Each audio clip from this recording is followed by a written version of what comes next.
अस्सलामुअलैकुम friends, welcome to Wali 7 TV. Guys, आज भी आपकी खिदमत में एक कमाल की स्मॉल बिजनेस मशीन लेकर हाजिर हूँ। इस मशीन को ख़रीद कर आप अपने घर बैठे एक अच्छा कारोबार शुरू कर सकते हैं और ये बिज़नेस अभी पाकिस्तान में बहुत कम लोग कर रहे हैं, तो इसमें जल्द ग्रो करने की काफ़ी चांसेस हैं क्योंकि इसमें कंपटीशन बहुत कम है। ये कारोबार कौन सा है और आप इस कारोबार को कैसे करेंगे, इसकी मशीन आपको कहाँ से मिलेगी, इस बिज़नेस में कितना पोटेंशियल है, ये तमाम तर डिटेल्स आपको इसी वीडियो में बताता हूँ। लेकिन वीडियो की तरफ जाने से पहले आप दोस्तों से ये गुजारिश है, अगर चैनल पर न्यू हैं तो चैनल को लाजमी सब्सक्राइब करें ताकि आगे भी आपको इस तरह बिज़नेस से related videos time to time मिलती रहें। तो चलते हैं इस अमेजिंग सफ़र की तरफ।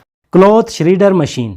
गाइज, ये एक ऐसा बिज़नेस है, अगर इसको अच्छी स्ट्रेटजी के साथ शुरू किया जाए तो ये कभी भी फ्लॉप नहीं होगा क्योंकि ये एक ऐसा प्रोडक्ट है जो हर किसी की ज़रूरत है और इस प्रोडक्ट की मांग तब तक रहेगी जब तक इंसान का वजूद इस दुनिया में मौजूद है। इट्स मीन कि ये बिज़नेस क़यामत तक चलेगा क्योंकि ये कपड़ों का बिज़नेस है और कपड़े तो इंसान की अशद ज़रूरत है और ये ज़रूरत ना तो कम होने वाली है और ना ही ख़त्म होने वाली है। तो ये एक लॉन्ग टर्म बिज़नेस है। ये जो मशीन आप देख रहे हैं ये पुराने कपड़ों को रिसाइकल करती है और फिर इसी रिसाइकल मटेरियल से दोबारा कपड़े बनकर मार्केटों में आते हैं। तो आप इस मशीन को ख़रीद कर पुराने कपड़े रिसाइकल करके बेच सकते हैं। जिस तरह प्लास्टिक को रिसाइकल करके दोबारा प्लास्टिक के प्रोडक्ट्स बनाए जाते हैं, इसी तरह पुराने कपड़ों को रिसाइकल करके दोबारा कपड़े बनाए जाते हैं। ये मशीन भी एक तरह से पुराने कपड़ों से दोबारा कॉटन बनाती है। तो आप इस मशीन को अपने घर पे लगाकर मुख्तलिफ जगहों से पुराने कपड़े कलेक्ट करके रिसाइकल करके टेक्सटाइल इंडस्ट्री को बेच सकते हैं। आप लंडे से पुराने कपड़े उठा सकते हैं। इसके अलावा आप फेरी वालों से भी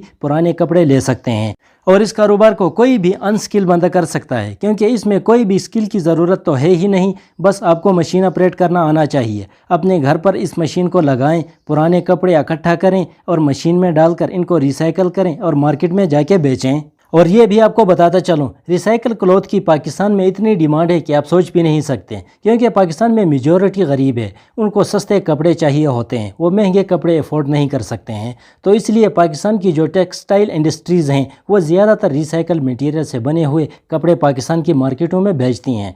अब आप सोच रहे होंगे हम मशीन भी ख़रीदेंगे और माल भी बनाएंगे, लेकिन उसको बेचेंगे कैसे? गाइज, इसको बेचना कोई भी डिफ़िकल्ट काम नहीं है और ना ही आपको सोशल मीडिया पर कैंपेन चलाने की ज़रूरत है। आप जस्ट अपने इलाके के किसी भी टेक्सटाइल इंडस्ट्री में जाएं और ये कहें मेरे पास रिसाइकल कॉटन है, वो आपके पाँव पकड़कर आपसे ख़रीदेंगे क्योंकि इस चीज़ की बहुत ज़्यादा डिमांड है और सप्लाई बहुत ज़्यादा कम है। और इसकी वजह पाकिस्तान में बढ़ती हुई इन्फ्लेशन है, लोगों की क़ुव्वत ख़रीद कम होती जा रही है, लोग सस्ते चीज़ों की तरफ मूव हो रहे हैं। तो ये एक इंस्टेंटली चलने वाला बिज़नेस है। अब बात करते हैं ये मशीन आपको कहाँ से मिलेगी और कितने की मिलेगी। गाइज, इसमें आपको स्मॉल मशीन 2 लाख रुपए तक मिलेगी और मीडियम साइज़ 6 लाख रुपए तक और लार्ज 15 लाख रुपए तक मिल जाएगी। बट अनफॉर्चुनेटली ये मशीनें पाकिस्तान में अवेलेबल नहीं है। इनको आप ऑनलाइन अली बाबा से परचेज़ कर सकते हैं। अगर आप मेरे सेकंड चैनल को सब्सक्राइब करना चाहें तो इसी आइकन पर क्लिक करके सब्सक्राइब कर सकते हैं। आज के लिए बस इतना, मिलते हैं नेक्स्ट किसी वीडियो में, तब तक के लिए अल्लाह हाफिज़।